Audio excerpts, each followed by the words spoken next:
Hello everyone, welcome to the video, and today we're going to be talking about a Deadlock tier list. I'm going to try to go through this as quickly as possible as to not make the video 25 minutes long. If you guys enjoy the video or find it helpful, make sure to drop that like as well as a sub. About 99% of you guys are not currently subbed, so it would help me out a lot. I'm going to be basing this tier list off of my experience from solo queuing in high MMR lobbies. The game will be played differently at low MMR lobbies, and the game will also be played differently in 6-man highest MMR, where there's max communication and coordination. And I also feel like the max potential of some of these characters has not been unlocked yet, and can only be unlocked through heavy team play and coordination. However, that's not what we're talking about. We're just talking about solo queue, pick this character, and either win the game or lose the game. And first up, we have Abrams. Abrams is ridiculous. It's definitely a bruiser meta. This dude runs up to you and he'll just kill you. He has 18 health bars and he does way too much damage. Next up, we have Bebop. Putting Bebop in the A tier. That's another thing I want to mention. If I put Dynamo here, that means Bebop is probably better than Dynamo. But back to Bebop. I've seen people build him DPS. I feel like he's more suited for a tank. His grab can just pull you from across the universe, and in team fights, if he grabs you and pulls you into a tower or something, or into their backline, you're dead. So I feel like he's just better as a tank. Could be wrong. Next up, we have Dynamo. Dynamo is probably the best pure tank in the game. His ult is crazy, and he has a knockup. Very, very strong if you're a tank player, and you just like being a support. Dynamo is probably the best. Next up, we have Great Talon. Great Talon can be a nightmare to lane against, especially if the guy's hitting everything. A lot of high DPS shots, probably the best sniper in the game, and overall just very, very good. Then we have Haze. Haze is more of like a jungler almost. I play a lot of Haze, had a lot of 30+ kill games on Haze.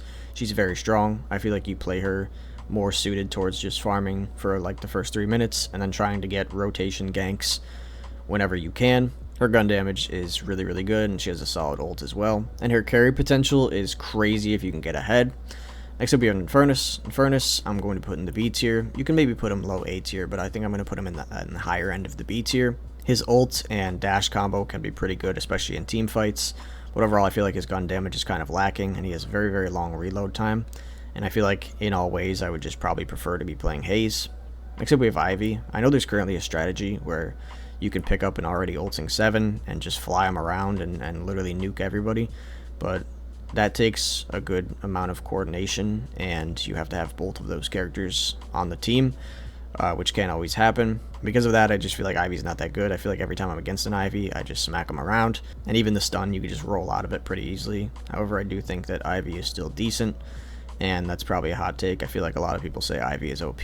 Next up, we have Kelvin. I don't feel like Kelvin's that good. I feel like his ult is just a worse Dynamo ult, and overall his like slows and everything just don't seem that good to me. Then we have Lady Geist. I feel like Lady Geist without her ultimate would be like down here. Her revolver is pretty good. If you can hit headshots consistently, the damage is solid. But overall, because it is a bruiser meta, if there's an Abrams running directly at you, you can let him beat you up a little bit, and then you just ult him as Lady Geist, and it's basically a free kill every single time. The only problem with that is she pretty much becomes an ult bot, but because of how oppressive people like Abrams, Shiv, and Warden are, and how much health they have, and how they have to be very close range to do most of their damage, Lady Geist is very, very valuable just because of that ult alone. Then we have Lash. Lash does crazy damage. If he grabs you in his ults, you're pretty much dead. He is pretty broken at the moment. The damage is just probably a little too high, and he still has so much health. Next up, we have McGinnis. I feel like McGinnis is solid. Her turrets do give souls for breaking them, so this will pretty much give you a free pass to get ahead of her early game, and her ult's pretty solid, but she's definitely in the B tier. Then we have Mo and Krill. They have a very, very annoying ult where he just beats on you for like 25 seconds straight.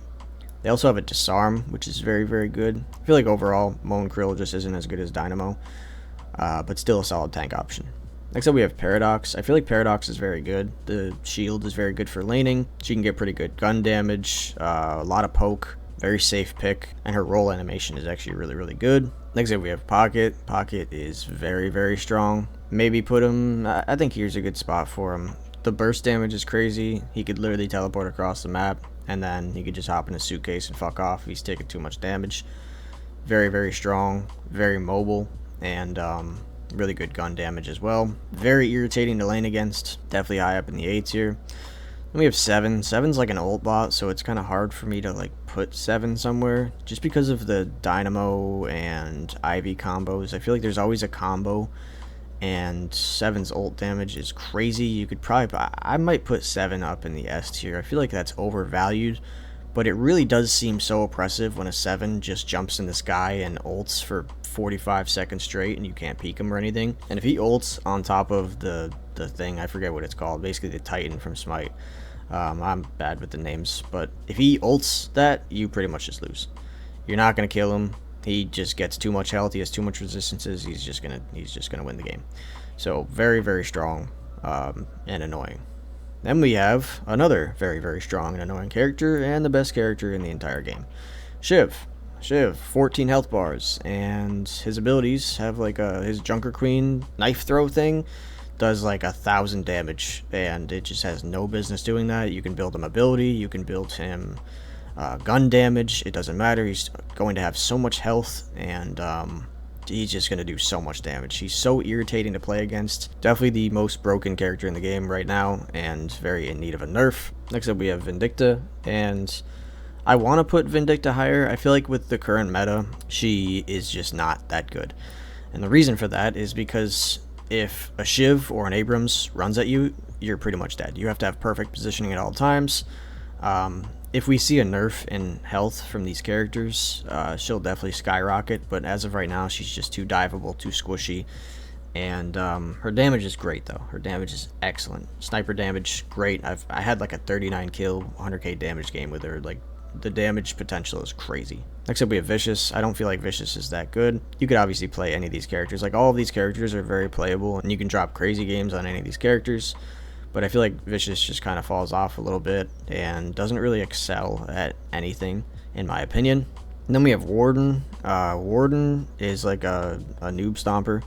If you're new to the game, a Warden is just going to run all over you until you understand how he works. Once you do, you can kind of counter him, but the fact that you have to like play around him so much and be so careful, he's definitely very, very strong. Definitely in the S tier. I'm going to put him right here above 7 just because 7's an ult bot.